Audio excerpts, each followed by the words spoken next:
रहमतुल्लाहि व बरकातुह। आदरणीय मुख्य अतिथी, आदरणीय उस्ताद साहेब, शिक्षक वृंद आणि माझ्या प्रिय मित्रांनो, आज आपण सर्व इथे 26 जानेवारी प्रजासत्ताक दिन साजरा करण्यासाठी जमलो आहोत। हा दिवस आपल्या देशासाठी फार महत्त्वाचा आहे। 26 जानेवारी 1950 रोजी आपल्या भारत देशाला स्वतःचे संविधान मिळाले।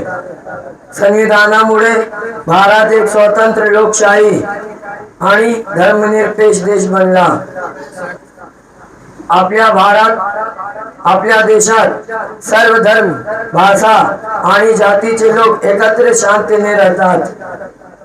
हीच भारताची खरी ओळख आहे, एकता आणि बंधुता। आपले स्वातंत्र्य सैनिक महात्मा गांधी, डॉक्टर बाबासाहेब आंबेडकर, पंडित जवाहरलाल नेहरू आणि अनेक शहीदांनी आपल्या देशासाठी बलिदान दिले। त्यांच्या त्यागामुळेच आपण आज मोकळ्या वातावरणात शिक्षण घेत आहोत। मित्रांनो, आपण विद्यार्थी आहोत। देशाचे उज्ज्वल भविष्य आपल्या हातात आहे।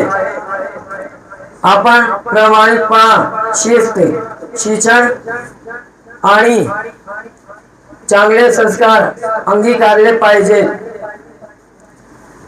देशाचा कायदा पाळणे आणि देशावर प्रेम करणे हे आपले कर्तव्य आहे। चला तर मग आपण सर्व मिळून असा संकल्प करूया की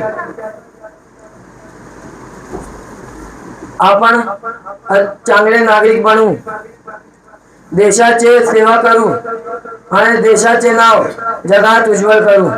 अस्सलामु अलैकुम।